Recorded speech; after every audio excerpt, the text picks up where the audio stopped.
지금 이 보시는 자켓은 125만원, 파카는 165만원입니다. 아니 뭔데 이렇게 비싸? 몽클레어처럼 명품 패딩 브랜드야? 라고 생각하실 수도 있죠. 이 브랜드가 터무니없는 가격을 매겼다고 생각하시나요? 오늘의 이야기가 그런 생각을 조금은 바꿔줄 수도 있을 것 같습니다.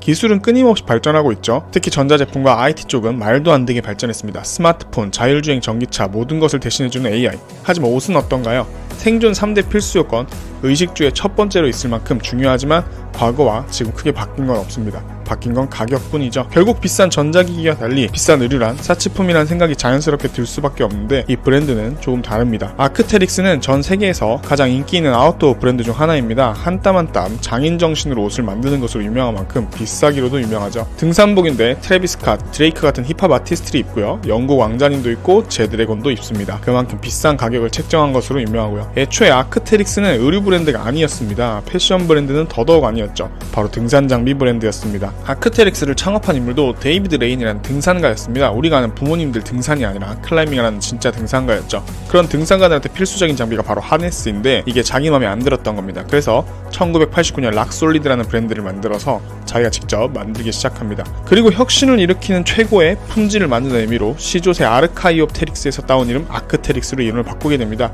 아크테릭스의 첫 번째 혁명은 바로 하네스의 표준이 된 베이브 하네스인데요. 당시 출시된 하네스와 달랐던 거는 클라이밍 할 때 구부리는 동작이 많은데 이때 벨트 앞쪽 너비와 두께는 줄이고 허리 쪽 벨트의 너비는 넓히면서 쿠션을 적용했어요.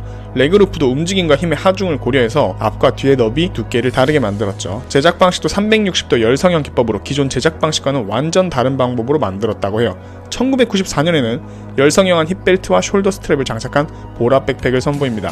당시에는 고정된 힙벨트 방식의 백팩들이 전부였는데 보라 백팩은 그 관성을 깨버린 제품인데요. 사용자의 움직임에 따라 위아래 좌우로 움직이면서 최적의 모션은 등산 등반을 할 수 있게 만들면서 혁신을 일으킵니다. 그리고 다음에 1995년 드디어 옷을 만들기 결심하지만 기술에 또 집착한 아크테릭스의 완벽주의로 옷을 만들지 못합니다. 1년이 지난 1996년에도 출시하지 못하고요. 하지만 진전이 없었던 건 아닌데요. 방수 분야의 최첨단 소재를 발견했기 때문이죠. 이 소재를 만드는 회사 이름이 고어였는데 이곳에서 라이센스를 취득하죠. 고어는 우리가 고급 등산복에서 매일 보는 고어텍스의 회사 이름입니다. 그때 당시 고어는 주로 의료복이나 우주복 같은 특수 목적에 사용되는 소재를 만들었습니다. 지금이야 고어텍스 소재가 흔하지만 그때 당시 고어텍스 소재의 라이센스를 가지고 의류를 만든 건 아크테릭스가 최초였죠. 고어텍스는 방수뿐만 아니라 몸에 습기를 내보낼 수 있는 투습 기능까지 가지고 있었기 때문에 당시 원단으로선 정말 혁신적인 소재였습니다. 그럼 이제 혁신적인 옷을 출시? 아닙니다. 다음은 또 지퍼를 건드리죠. 아무리 원단이 방수가 돼도 지퍼 사이로 물이 새면 방수가 아니죠. 그래서 보통은 지퍼 위에 덮개를 부착합니다. 근데 그러면 옷이 무거워지고 지퍼를 여닫는데도 불편함이 생기죠. 그래서 아크테릭스는 YKK와 방수 지퍼, 워터타이트 지퍼를 개발합니다. 바로 지퍼 위에 우레탄 코팅을 입혀 방수가 되는 방식인데요. 그럼 원단도 방수 투습에 지퍼도 방수가 되니 완벽한 의류가 탄생? 아닙니다. 이제는 테이프와 봉제를 손볼 차례입니다. 원단과 지퍼가 방수라도 원단을 바느질해 놓은 곳으로 물이 들어오게 되는데요. 그래서 이걸 막으려고 특수한 테이프인 심테이프라는 것을 붙입니다. 근데 당시 심테이프를 21mm 폭으로 붙이는 게 업계 표준이에요. 근데 이걸 과감하게 17mm까지 줄여버려요. 업계 표준을 과감히 무시해버린 거죠. 그럼 어떻게 되냐? 이 심테이프 폭이 이렇게 두꺼운 이유는 제작을 쉽게 하고 내구성을 강하게 하기 위해서인데요.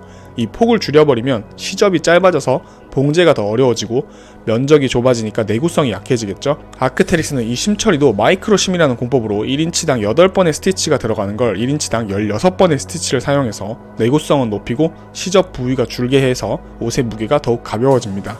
이렇게 원단, 지퍼, 봉제 거의 모든 면을 손보고 나서야 드디어 옷을 내놓게 됩니다. 그게 바로 아크테릭스의 알파 SV 자켓이죠. 이 자켓은 지금도 계속 업그레이드되어 나오고 있습니다. 2001년에는 스키와 스노우보드로 영역을 넓혀서 사이드와인드 재킷을 만듭니다. 이 재킷은 격한 활동을 하면 기성의 직선형 지퍼가 얼굴에 부딪히는데 이를 막기 위해 곡선형 지퍼를 적용한 거죠. 그리고 아까 베이퍼 하네스를 만들 때 만든 열성형 기법은 라미네이팅 기술로 발전을 해요. 2004년에는 실을 이용하지 않고 열을 가해서 내피와 외피 원단을 붙임으로써 봉제 과정을 생략해버리는 기술을 선보이죠. 이 기법의 장점은 별도의 방수 테이핑을 하지 않아도 돼서 제품의 경량화를 가능하게 한다는 건데 의류 하나에 들어간 실의 무게조차도 줄이려는 집착이 기술의 혁신을 준 거죠. 어때요? 이 정도면 가격이 조금 납득이 가시나요? 그리고 2009년이 되어서야 아크테릭스는 우리에게 친숙할 만한 캐주얼 라인을 만듭니다. 20년 만인 거죠. 근데 이러한 일상복을 위한 라인에도 기술이 절대 빠지진 않습니다. 여태까지 본 아크테릭스 라인들이 험악한 지형과 기후 속에서 살아남기 위한 전문 기술들이 잔뜩 들어가 있었다면 여기는 일상을 위한 기술이 들어갑니다. 디자인은 사실 특별한 것 없이 오히려 밋밋하다면 밋밋한 디자인이에요. 역시 아크테릭스답게 기술력으로 승부를 본 거죠. 그래서 여기는 방수보다는 비 오는 날이나 일상에서 편리를 위해 습기를 빼내는 투습 기능이 주로 들어가죠. 이처럼 아크테릭스는 무조건 기능이 뛰어난 고기능성 제품을 만드는 것을 잘하는 게 아니라 환경과 시장에 맞는 옷을 잘 만들어내는 똑똑한 기업이라는 게 판명나죠. 현재 아크테릭스의 본사는 밴쿠버에 있고요. 본사 근처에는 바로 옆에 생산 공장이 있습니다. 이 본사에서 멀지 않은 곳에 코스트 산맥이 있고요. 근데 이게 대체 좋은 옷과 어떤 관계가 있을까요? 보통의 브랜드 의류 생산은 3단계를 거치는 것이 일반적입니다. 의류 브랜드들은 브랜드의 마케팅과 운영에 집중하고 디자인만 하고요. 그 디자인 의뢰를 받은 OEM 업체가 디자이너와 소통하며 의류 제작을 맡습니다. 샘플링부터 원단 검수, 그리고 메인 생산 관리가 이런 중간 업체에서 이루어지죠. 그리고 직접적인 생산은 주로 중국, 베트남 같은 인건비가 싼 곳에 또 생산을 맡겨버립니다. 그럼 본사 디자이너들은 옷의 디자인에만 관심을 가지게 되고 OEM 업체는 이것을 핸들링하는 동안 또 의사소통의 비용이 발생하게 되죠. 또다시 이것이 제3의 생산자에게로 넘어가면서 또 한 단계를 더 거치게 되는 거죠. 그렇지만 아크테릭스는 기능성 의류인 만큼 디자이너가 바로 아이디어를 그려내고 바로 옆 공장에서 아이디어를 시제품으로 만든 후에 코스트 산맥으로 가서 직접 테스트를 해볼 수 있다는 거죠. 즉 본사가 제품의 기능, 의도, 목적을 다른 업체와 소통하며 발생하는 왜곡 없이 스스로 관리할 수 있다는 겁니다. 소비자 입장에서는 아크테릭스가 하는 방법이 프랜차이즈가 직영점을 운영하는 것처럼 간단해 보이지만 절대 그렇지 않습니다. 일단 본사가 생산 공장을 두려면 생산 공장 전문 인력은 말할 것도 없고 본사 옆에 지으려면 막대한 비용이 듭니다. 예를 들어 잠실 롯데타워에 입주한 의류 브랜드 회사가 바로 옆에 생산 공장을 지었다고 생각해보세요. 도대체 얼마만큼의 비용을 감당해야 할까요?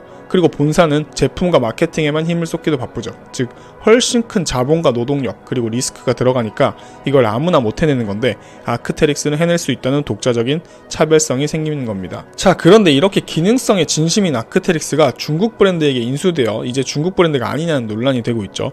아크테릭스는 2002년 살로몬 그룹이 인수합니다. 이 살로몬 그룹은 아디다스의 소유고요. 그리고 2005년 아머스포츠가 이 살로몬 그룹을 사요. 그런데 2019년 안타스포츠가 아머스포츠를 사는 거죠. 이 안타스포츠가 중국 회사인데 사람들이 아크테릭스는 이제 중국 브랜드라고 생각을 하는 거죠. 아크테릭스는 이미 이 안타스포츠에 인수되기 한참 전부터 이미 중국 공장에서 생산을 진행해왔어요. 아크테릭스에서 가장 오래된 공장은 당연히 캐나다 본 공장인 아크원이고 그 다음으로 오래된 업체가 2003년부터 시작한 중국의 카리안 스포츠, 2005년부터 시작한 후이조 차밍 이 두 곳입니다. 그러니까 아크테릭스는 중국 회사가 인수한 2019년 이전부터 이미 중국에서 생산을 했었어요. 아무튼 이 아크테릭스가 안타스포츠에게 인수되었으니까 중국 브랜드라는 말은 일리가 있죠. 하지만 그렇다고 명품 브랜드에 속하는 아크테릭스가 앞으로 중국에서 생산되어 퀄리티가 떨어질 거란 추측은 조금 섣부르다고 생각합니다.